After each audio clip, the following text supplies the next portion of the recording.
क्या होगा अगर मैं बोलूँ कि जहाँ आज के दुनिया में इंसान को इंसानियत से ज़्यादा एक ताले चाबी पर भरोसा है, उसी दुनिया में एक जगह ऐसा भी है जहाँ आपको दुकान तो देखने को मिलेगा लेकिन दुकानदार नहीं। जहाँ भरोसा सिर्फ एक कहने की चीज़ नहीं बल्कि एक करेंसी है।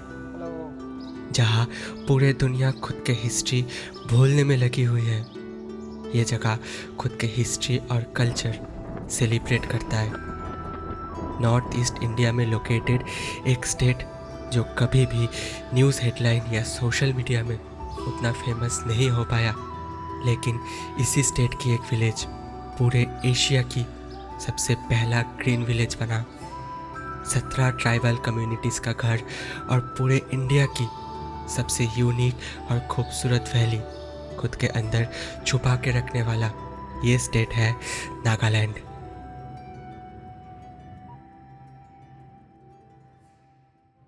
जोगू वैली पूरे इंडिया में शायद ही कहीं और ऐसे अनयूजुअल शेप के पहाड़ से भरा वैली देखने को मिलेगा। करीब 8000 फीट की हाइट पर लोकेटेड इस वैली को दूर से देख के लगता है किसी ने वेलवेट की चादर बिछा दी हो, लेकिन एक्चुअली ये चीज़ क्या है कि इस चीज़ से ये फैला हुआ नरम चादर जैसे लगता है, वो देखने के लिए आपको मुझे 10 किलोमीटर का एक छोटा सा ट्रेक करते हुए देखना पड़ेगा। ट्रेल का पहला कुछ हिस्सा स्टीफ होता है, लेकिन छाव से लिपटे होने की वजह से उतनी तकलीफ नहीं होती। So everyone usually does this trek in monsoon time, but it's December. I am doing it in winter time. There's a very specific reason for that, and view the video. I'll show you the reason. चढ़ाई ख़त्म होने के बाद trail easy और flat हो जाता है और थोड़ा अलग भी, क्योंकि ट्रेल के दोनों तरफ पतले पतले बांस के पेड़ थे। इतना ऊंचा कि आसमान भी ना दिखे, इतना ऊंचा कि अंदर पूरा अंधेरा रहता है, लेकिन बीच बीच में कुछ ऐसा पैचेस आता है जहाँ से बाहर की सूरज की रोशनी और एकदम ग्रीन वैली दिख रहा होता है। ऐसे ही ट्रेल से चलकर आप पहुँचोगे बेस कैंप, लेकिन मुझे नीचे वैली के पास जाना था। दूर से जो गोल गोल पहाड़ मैं छोटा समझ रहा था, वैली के नीचे पहुंचकर वो गलतफहमी टूट जाती है। पूरा का पूरा वैली बांस के छोटे छोटे पेड़ से ढकी हुई है और इसी बांस के वजह से दूर से ये वैली ऐसा सॉफ्ट दिखता है। दूर से देख के लगता है उधर लेटने में मज़ा आएगा, लेकिन हकीकत में ये पॉसिबल नहीं है। इस वैली को जोकू नाम क्यों दिया गया वो भी मुझे वैली के नीचे जाकर पता चला। जोकू शब्द का मीनिंग है कोल्ड स्ट्रीम, जो बह रही होती है वैली के एक छोर से दूसरे छोर तक। इस वैली में सिर्फ एक नहीं बल्कि ऐसे कई सारी छोटी छोटी पानी की धाराएं आपको बहती हुई दिखेगी। और जिस चीज़ के वजह से जोकू वैली आने का बेस्ट सीज़न मॉनसून को छोड़ के मैं विंटर में आया था, वो मुझे अगले दिन सनराइज़ होने के बाद दिखा। सर्दियों के महीनों में रात भर जो ड्यू गिरती है, टेम्परेचर नेगेटिव में होने के वजह से वो ही जम जाता है और उसी जमी हुई ड्यू से पूरा का पूरा वैली सफ़ेद हो जाता है, फ्रॉस्ट से ढक जाता है। विंटर में इसी वजह से ये वैली हर दिन सुबह स्वर्ग में तब्दील हो जाता है। खैर, इस वैली और इन पहाड़ों के उस पार बसा हुआ है ना सिर्फ इंडिया बल्कि पूरे एशिया का one of the most prominent green village, Khonoma. शहर के शोर से दूर, साफ सुथरे रास्ते, अपने ही काम में खोए हुए लोग और साफ हवा को छोड़कर भी जो चीज़ इस गांव को ग्रीन विलेज बनाती है वो है ये पैडी फील्ड्स। पहाड़ के ऊपर से नीचे तक जाने वाला ये खेत देखने में जितना सुंदर लगता है उतना ही इम्पॉर्टेंट है इस पहाड़ में बसे गांव के लिए। पहाड़ में फ्लैट ज़मीन पाना बहुत मुश्किल है, तो ऐसे टेरेस फार्मिंग इकलौता ऑप्शन इस गांव वालों के पास रह जाता है। लेकिन इस सब के अलावा भी जो चीज़ इस गांव को खास बनाती है वो है ये लाइब्रेरी, सेल्फ हेल्प लाइब्रेरी। तो ये चीज़ खनोमा का थोड़ा सा स्पेशल है क्योंकि this is a mini library. It's a community library actually. Any one can take any book and read any thing which is available है। और अगर आपके पास कोई बुक एक्स्ट्रा है, if you want to donate it, you can donate है। तो मेरे साथ मेरा जो दोस्त आया है सोहम, उसने भी एक बुक डोनेट किया है about art state West Bengal. अगर किसी को पढ़ना होगा तो जस्ट उठाएगा, पढ़ेगा और वापस उधर रख देगा। इधर बहुत सारे टॉपिक के बहुत सारे बुक्स हैं। Any one can take it, read it and return it है। This is a thing which is like maintained all by locals है। तो इधर कोई लाइब्रेरियन नहीं है and it's in Khonoma village. ऐसे ही भरोसे का और एक नमूना देखने को मिलता है नागालैंड के और एक गांव जुलूके में। ये गांव शहर से इतना दूर है कि इधर आते आते फ़ोन के नेटवर्क भी चले जाता है। ये गांव इतना छोटा है कि सिर्फ 40 घर है इस गांव में, लेकिन जिस चीज़ की एकदम कमी नहीं है वो है भरोसा।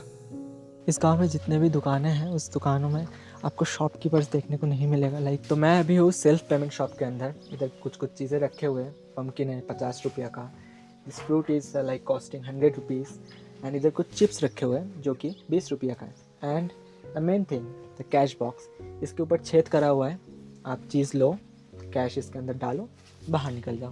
There will be no one to give that product and take money from you. You just take it, put the money in the box, and that's it. There will be no one to verify your payment. There will be no one to give you that product. But इधर भी एक problem है. Like this chips is costing me 20 rupees, but if I do have a 100 rupee note, there will be no one to give me the change. So this is a problem which I found. But I do have a 20 rupee note though. So I am taking chips. So here I am putting the note in the cash box and taking the chips. Now this is mine. So the whole concept itself is very good. India में कहीं तो ऐसा है कि एक human दूसरे human को trust कर रहा है। And this village runs by trust, I would say. जितना अलग ये सब गांव है उतना ही अलग है नागालैंड का फूड हैबिट्स, जिसको देखने के लिए मैं जा पहुंचा नागालैंड की कैपिटल कोहिमा। इंडिया जहां पूरे धरती में सबसे ज़्यादा वेजिटेरियन रहते हैं, उसकी एक स्टेट नागालैंड और उसके लोकल मार्केट में आपको ये सारी चीज़ें देखने को मिलेगी। जी नहीं, ये पालने के लिए नहीं है, ये लोकल्स खाते हैं। कोहिमा के बीचों बीच लोकेटेड सुक्रेजे मार्केट पहले तो आपको नॉर्मल दिखेगा, लेकिन जैसे ही आप थोड़ा सा आगे बढ़ोगे आपको प्लेट में रखा हुआ सिल्क वर्म दिखेगा। अगर ये आपको घिनौना लग रहा है तो आपको ज़्यादा वक्त इस मार्केट में नहीं बिताना चाहिए, क्योंकि ना सिर्फ सिल्क वर्म बल्कि चूहे, मेंढक, स्नेल, बर्ड, खरगोश, सूखी हुई मछली, ये सब कुछ मिलेगा। ये क्या है? What's this? Snail? So how you eat it? How you eat it? How? Like boil it? Although I'm a Bengali man, a fish man, उसके बाद भी that सूखा हुआ मछली का लेन पूरा टाइम मैं मुंह से सांस ले रहा था, क्योंकि ठीक है मैं मछली खाता हूँ लेकिन तो सूखा हुआ मछली का एकदम जो स्मेल है ना वो नहीं जमा मुझे और मैं इधर तक खा के आया था तो like I was feeling like उल्टी हो जाएगा टाइप। और इस मार्केट में डॉग मीट भी मिल रहा था एकदम, लाइक आई सॉ कि काट के एकदम रखा हुआ है, लेकिन I can't show you that क्योंकि यूट्यूब का गाइडलाइन है, I can't show anything vulgar, so skip करते हैं, I will blood that out for you.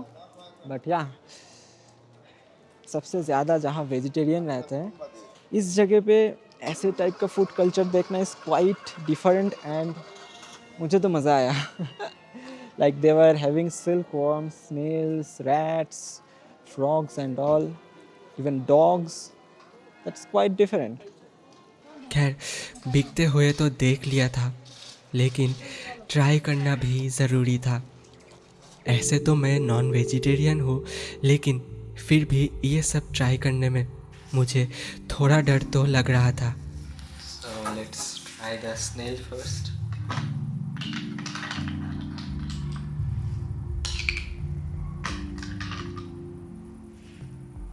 So it's smelling good though. Like this. And little soup. So the technique of having it is like you have to blow from this hole and then you have to suck it from the other hole. So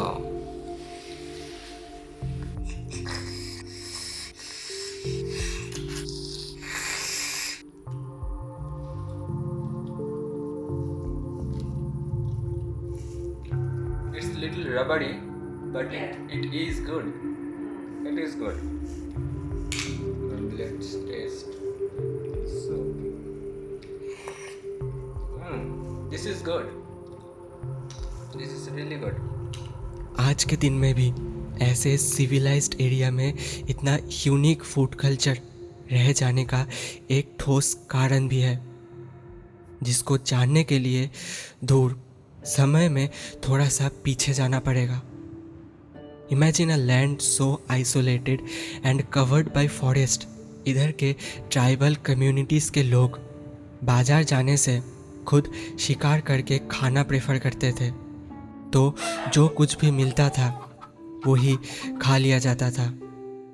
और नागालैंड के लोग खुद की habit और culture को इतना respect करते हैं कि वो सब आज भी देखने को मिलता है।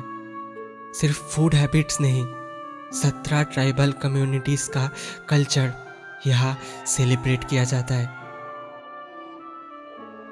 साल 2000 से शुरू हुआ ये फेस्टिवल यहाँ के सारे ट्राइबल कम्युनिटीज़ को एक साथ लाता है। वर्ल्ड फेमस और साल में एक बार होने वाला ये फेस्टिवल है हॉर्नबिल फेस्टिवल।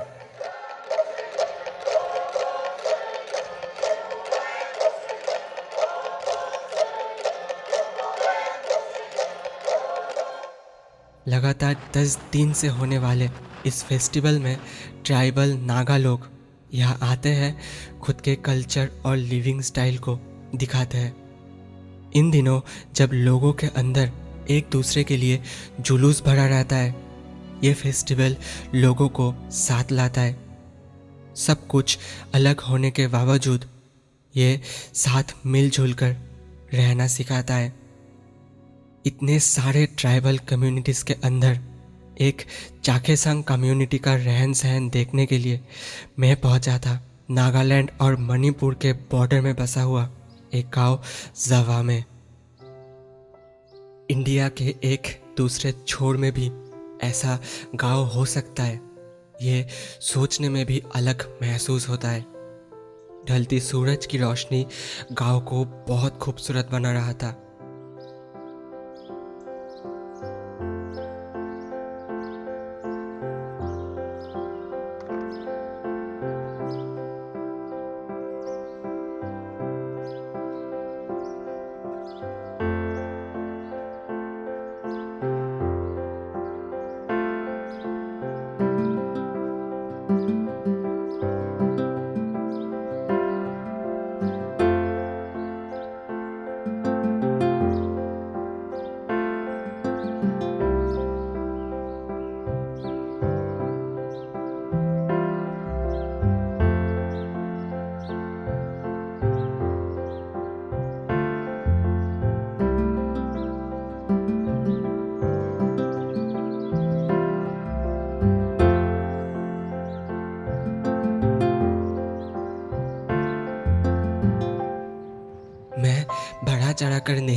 ये गांव इतना सुंदर है कि सच नहीं लगता।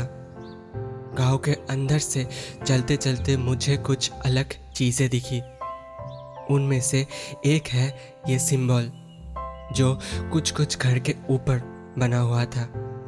क्यों है और क्या है ये जानने की कोशिश करी तो समझ में आया कि ना वो लोग मुझे समझ सकते हैं ना मैं उन्हें। हेलो। Talero, क्या समझा नहीं? no sabe que chova. Okay okay okay. Actually 17 communities का 17 अलग अलग लैंग्वेज है। तो एक कम्युनिटी के लोग दूसरे के साथ कैसे बातचीत करते होंगे? They found a common medium. उन सभी कम्युनिटीज़ के सब नहीं तो कुछ कुछ लोगों ने इंग्लिश सीख ली, जिससे ये लोग एक दूसरे के साथ बात कर सके। और ये चीज़ मुझे भी थोड़ा मदद कर देता है। बहुत सी कोशिशों के बाद मुझे ये अंकल मिला। This especially this is a symbol of richness okay, richness as in in wealth. okay in wealth. So few houses have that. Yes, yes. Why not every houses? No. Every house cannot have, Have this that. sign Okay. because in olden days, according to the what we can say in belief of the ancestors, Okay. those who the person who give feast to Okay. the whole village Okay. can only have this Feast means party. party. Ah. Okay. Okay. They will have Okay. to provide wine. In those days, we don't have tea. Okay. Before the in ancient time, It's long ago then. Yeah. Okay. So So they have to provide wine, meat, rice. So those who are able to do that, okay. provide those things to Okay. the whole villagers, Okay. can only have this type of. Okay. Simple. If they just did that for one day. No, it is not only for one day. Okay. 2-3 days. Okay. something like They that, have yes. to like Yes, do that continually, frequently. Okay. Got it sir. आपका village बहुत सुंदर है, बहुत खूबसूरत है, बहुत खूबसूरत है। यहाँ के घर बाहर से जितना यूनिक दिखता है उतना ही अलग है अंदर से भी। तो इधर एक बुज़ुर्ग बैठे थे, मैं उनसे बात किया और पूछा कि मैं अंदर जा सकता हूँ आपके घर के?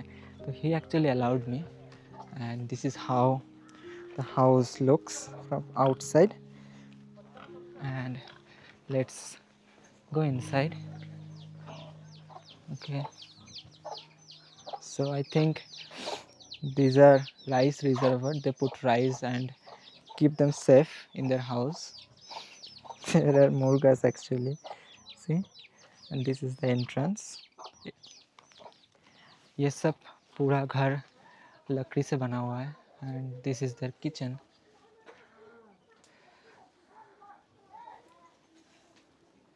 They're cooking something. Deixa eu ver aqui, só dá, deixa eu ver.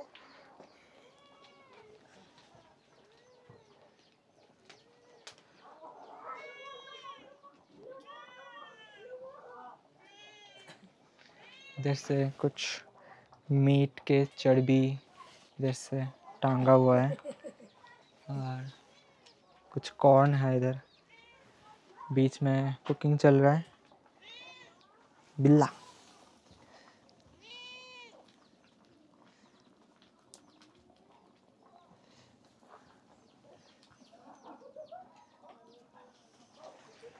So this is how a local's house which is made by wood looks like in this village. So fascinating. And Dadi, say hello. Yeah, bro. Yeah, say hello. Oh, ma. Ah, thank you. Oh. And maybe this is also a kind of storeroom. And again, some meat is hanging from the roof. And there is lots of holes in the roof, but yeah. जवा में आने का reason ये गांव देखना तो था ही, लेकिन गांव को घेरे रखने वाले पहाड़ में से एक पहाड़ की पीक है नागालैंड की 4th हाईएस्ट पीक। इंडिया के वेस्ट में लोकेटेड जैसलमेर की तुलना में नागालैंड की इस गांव में करीब 1.5 घंटा पहले सनराइज़ होता है। तो टाइम को ध्यान में रखते हुए अंधेरे में निकल के मैं पहुंचा कापामात्सु peak. As I had heard, that was actually one of the most beautiful sunrise for me.